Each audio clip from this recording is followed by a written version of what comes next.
The next speaker, Paul, don't you do this to me, make me look good now, is, again, in chronological order, his oldest friend, and now a friend of mine, Mr. Paul Ewing.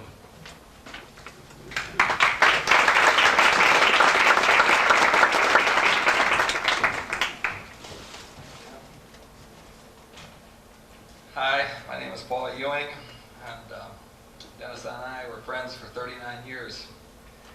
We met when we were 8 years old at the Hall of the Divine Child, which is our military academy, which our parents had sent us.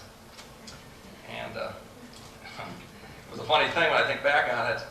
My parents sent me there because I was a problem child, and I know that Mrs. McIntyre felt that Dennis was a problem child. And I think that the mistake was nobody realized that when we went to that school, there were really turned out to be a bunch of delinquents, which were thrown together. And when Dennis and I got there in the 3rd grade, I just remember one of the first tricks we learned, and this came to me this morning, by the way. I was sitting with Julia, and we're making a few notes. Remember, we used to take coat hangers, and we could bend them, and we could burn other kids. So this is how Dennis and I got started. And I think what I'm going to concentrate here is a little bit on his early days, because I know John can talk about the New York days and the other things, but I don't think too many people outside of Jerry and myself can talk about the grade school days. And I was talking to Juliet. I said, you know, you seem to think of grade school as some kind of distant memory, where Dennis and I, we talked about grade school as an absolute terror. And it was a tremendous obstacle to us. And I think, you know, back, you know, the great friendship we had, and I think about what's happened recently, and I think that the thing that's so amazing to me is that the thing that made Dennis Dennis existed then. It existed when we were 8 years old. And I think he also exemplifies to me that the only way to have a friend is to be a friend. And it's just so heartening to me to see all you out here, because Dennis was your friend and my friend. He knew how to have friends. Now, when you think back about Dennis's early years, you have to realize that this military academy we went to was a very religious place. We used to get up every morning and go to church at 6:30 in the morning, and Dennis was a very, very devout and pious individual.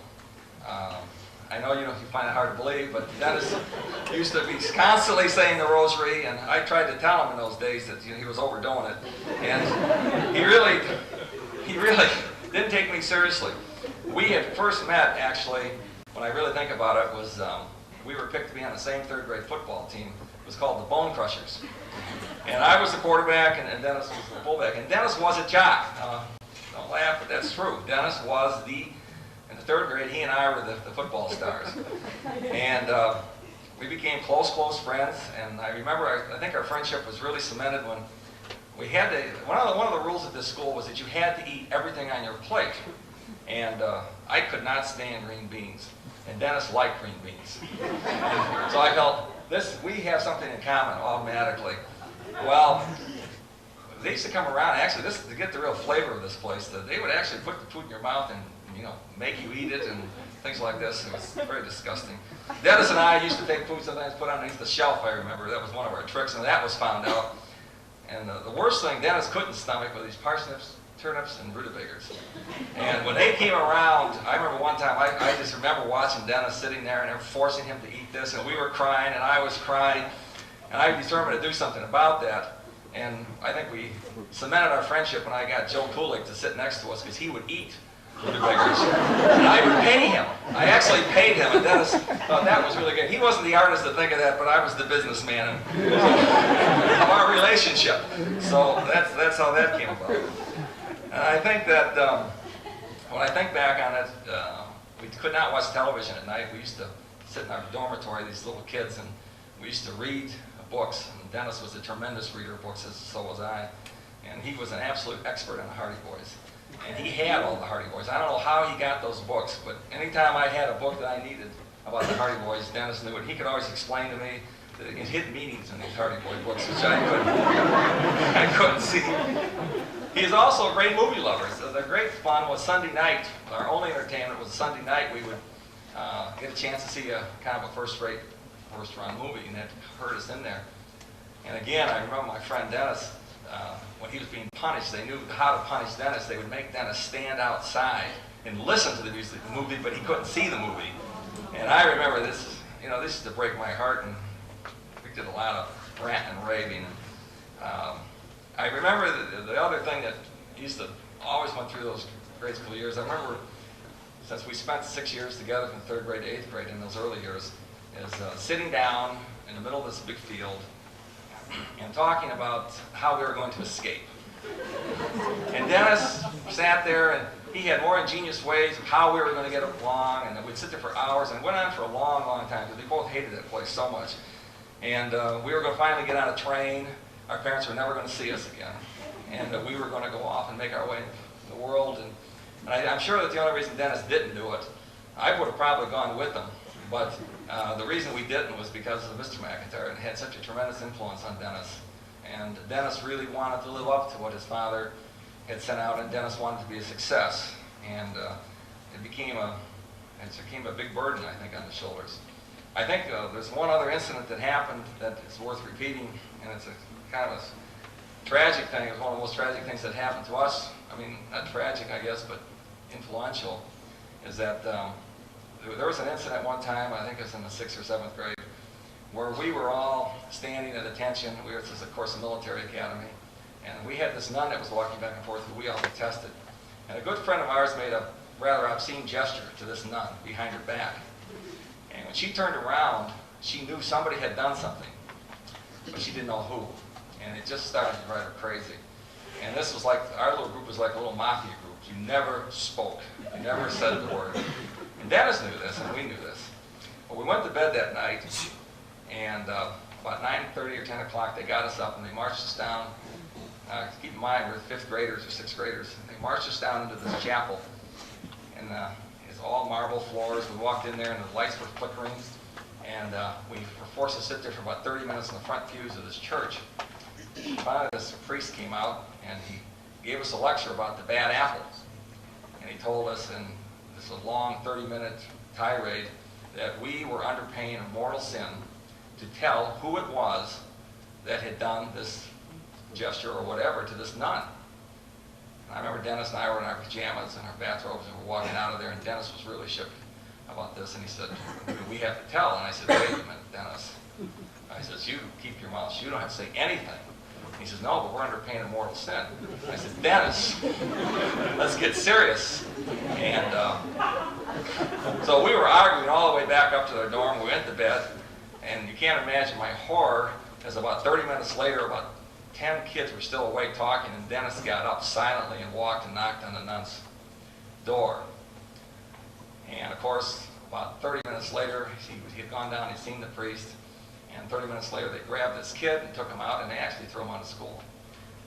And Dennis felt so betrayed, because after he went and saw the priest almost looked at him with disgust. And Dennis thought about that, and that ate away at him. And Dennis finally said he would have no part of this Catholic religion. And he had gone from being, as he pointed out, the scrupulous one to one who really didn't want to have anything to do with it. And I never realized what an experience that was until I saw his book. He wrote a book, and this has been 15 years ago, called The Divine Child. He was going to call it The Scrupulous One. And to me, it was a Salvador Dali book. It was bizarre, and then I think I finally realized the full impact of what that experience, that entire grade school experience had been on both of us. And in fact, he was going to name it. I remember the final line the priest gave us. He said, if you don't, he says, you will go into hell and you will burn like no man since Adam. And Dennis initially named the book that, No Man Since Adam. So that was some of the experiences. Well then, just, if I get too long, just get the hook out. I could stand here for an hour, for hours and talk about Dennis, because we virtually did everything together. In high school, we went to the same high school, University of Detroit High School, and it's kind of interesting to see Dennis's work career not develop. Dennis just didn't have a knack for these jobs, and I think one of the most famous jobs I remember was his dad had gotten him a job with Coke, Pepsi-Cola or Coke, one of the two. And I don't know if they still have those trucks, but today, in those days, they had these trucks that were like A-frames. And they used to load them up with Coke. And I remember Dennis's job was to ride along and deliver Cokes, cases of Coke. And the most famous story was, I remember we'd been double dating that night, and I picked him up at 6 o'clock, and Dennis was terribly upset. His father was screaming, and it was just a real bad scene. And I said, Dennis, what happened? And he was really upset. He said, well, he says, the driver didn't tell me how to do it right. And make a long story short, he said, okay, we're ready to go. He jumped in the cab. The guy went out on Grand River Avenue, turned left. Dennis had forgotten to latch down all the latches. The Coke went everywhere, and it was on the 6 o'clock news. It was Dennis' line. That was the part of the deal. You know, he said, I was on television tonight. He was also fired that day. You know. But anyway, you know, that was, I think back in those high school days, you know, calling it this morning, I remember that he also made his first trip to New York, he and I did. The four of us came together, and you know, when you're friends with an artist like Dennis, he has a different way of looking at things. Because I can remember being in Times Square. We spent a lot of time in Times Square that first trip. And Dennis was telling me, you know, how wonderful that we were in the center of the art and all this. And, you know, I looked around, and it didn't look to me like it was quite what I had imagined Times Square to be. And I said, Dennis, I don't think this is that great a place. He said, oh, you don't understand. He said, on New Year's Eve, it's unbelievable. And believe me, Dennis talked for years about his great goal in life was to be in Times Square on New Year's Eve when that ball dropped. He said, I'm going to do that someday. Well, one day he did do that. The first year he was in New York. And I think some guy threw up on him. and he got his wallet stolen. And he said he'll never do that again.